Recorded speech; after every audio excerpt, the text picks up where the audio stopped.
Assalamu alaikum wa rahmatullahi wa barakatuh. Abu Rasheed with you. Welcome back, everybody, to the Arabic Quran YouTube channel. And in this particular episode, this is the first of its type here, as I'm trying to diversify a lot of content related to the Arabic language on this channel. And in this particular type of episode, it's going to be grammatically intensive. And I'm going to be talking about arguably the most important verse in the Quran because it talks about Tawheed, the unicity and the oneness of Allah subhanahu wa ta'ala, which is the pinnacle of the aqidah or the creed in Islam. And I broke this up into three parts because it would have been too long. So in this first part, I'm going to be talking specifically about pronouns, starting with how pronouns are used in general, regardless of the language. And then I'm going to move to part two, where I'm going to talk about specific examples. And then in part three, which will be the grand finale, that's where I'm going to touch on Qul huwallahu ahad. And I'm actually going to have a little bit of homework for you. Now, do not watch part three unless you have watched part two. And do not watch part two unless you have watched this particular part, okay? Watch it in order. And inshallah, with that, let's get started. Let's first talk about pronouns. What are pronouns?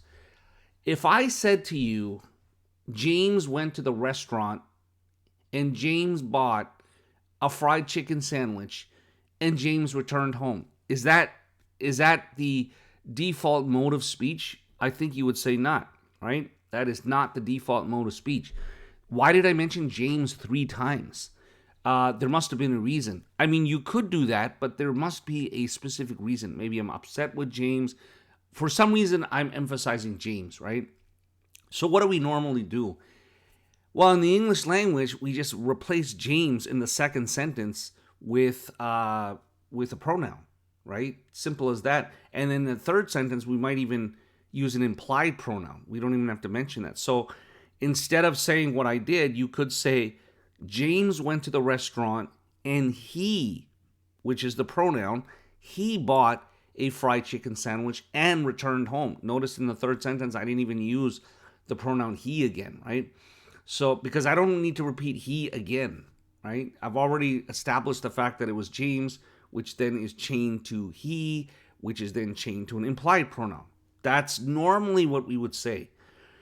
So that's essentially how pronouns work. What is the function again of a pronoun? It is to refer to something where you don't want to, there's no need to mention that thing again. It could be a person or a thing or whatever, and you just use a pronoun to indicate that thing, right? Okay, well, Arabic works the same way. You are referring to something. Something is being referred to.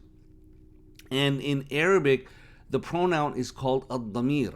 Al-Dhamir. Al-Dhamir, also, which means conscience, interestingly enough. But a dhamir in the grammatical or linguistic sense means pronoun, the thing that's being referred to, the thing that's doing the referring, I should say. And the plural is ad-dama'ir. Ad-dama'ir. You have different kinds of pronouns in Arabic. You have ad-damir al-mustatir, which is the concealed or hidden pronoun, like, for example, inside a verb. Or you have ad-damir al-bariz, right? The pronoun that you can see. Then there's subcategories, ad-damir al-muttasil, the attached pronoun that's attached to a noun. Or you have ad-damir al-munfasil, right? The detached pronoun. And here are some examples that I brought for you. When you say, innaha tabibatun, you see here the pronoun ha, and this is attached pronoun, damirun muttasil. When you say innaha tabibatun, I've already established the fact that I'm talking about some female, right? Some sister, some female, some woman. I'm referring to her, and I'm emphatically saying, because of the inna, right, that she's a doctor. Innaha tabiba. She is a tabiba. She is a doctor. And we know, of course, those who have studied Arabic, that inna is harf tawkid with nasb, and ha is ismu inna fi mahalli nasb, and tabiba is khabaru inna marfu', etc., etc. I'm not going to analyze these. This is not the part where I get grammatically intensive. I will later on, though. And by the way, if you are not that good in grammar, hang out. You'll learn a few things. And if you are pretty adept at grammar and competent or intermediate, I think you'll really like this. You'll find these videos appealing. Inshallah ta'ala. All right. So إنها طبيبة. I use the pronoun. All right. I could have said إن فاطمة طبيبة. That Fatima is a doctor, but I've already established the fact that Fatima is a doctor, so I don't need to repeat Fatima again. Same thing with for masculine pronoun like who. إنه مبرمج. He is a programmer. I'm emphatically saying he is a programmer. إنه مبرمج. Right? I'm talking about some male, some person, my friend maybe, a man, that he is a programmer. And I am not going to mention his name again, so I'll use the pronoun إنه مبرمج. Right? You see a building, a big structure, an edifice. You point to it and you say هو قصر. Let's say it's a palace.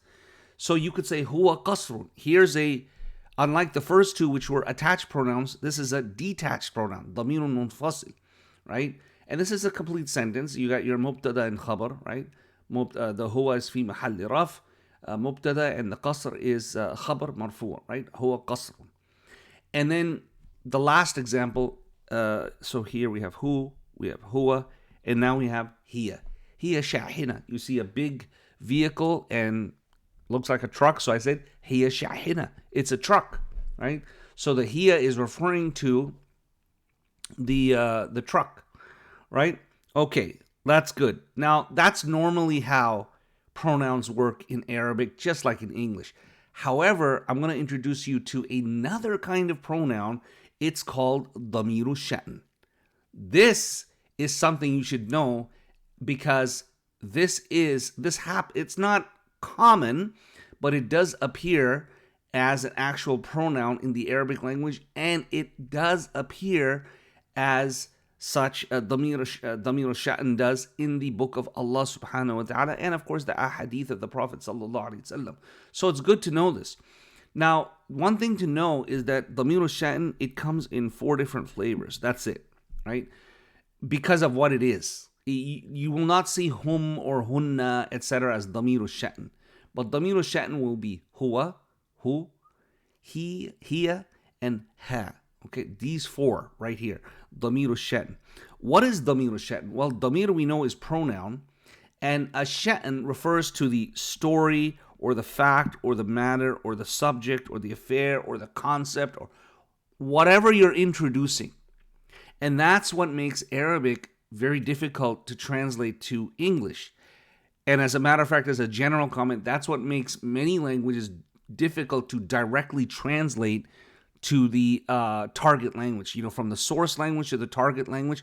Because as I mentioned in other videos, the syntax is different. You may not have the one-for-one mapping of words, but here's another phenomenon that actually prevents you from translating directly one language to another. So you have to make compensations. And in some cases, you can't translate it. And here is one of those examples where you just cannot translate it, right?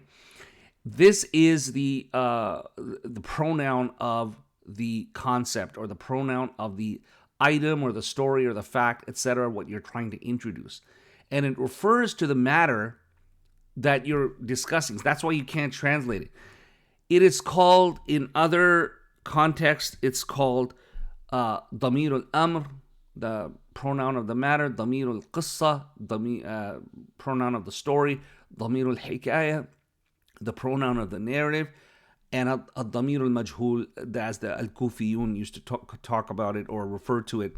You probably know, if you studied Arabic, that there's 2 main schools of grammar in Arabic, or there used to be in our history. The people of Basra, Ahl al-Basra, and Ahl al-Kufa, right? So we have the people of Basra and the people of Kufa who used to not agree on everything. And al-Kufiyun, who were from Kufa, they would refer to this as al-Damir al-Majhul. But it works the same way. Anyways, this is part 1. I want you to come back for part 2, inshallah ta'ala, and we will cover examples of Damir al-Sha'n. Okay? This is Abu Rasheed for now, saying Assalamu alaikum wa rahmatullahi wa barakatuh.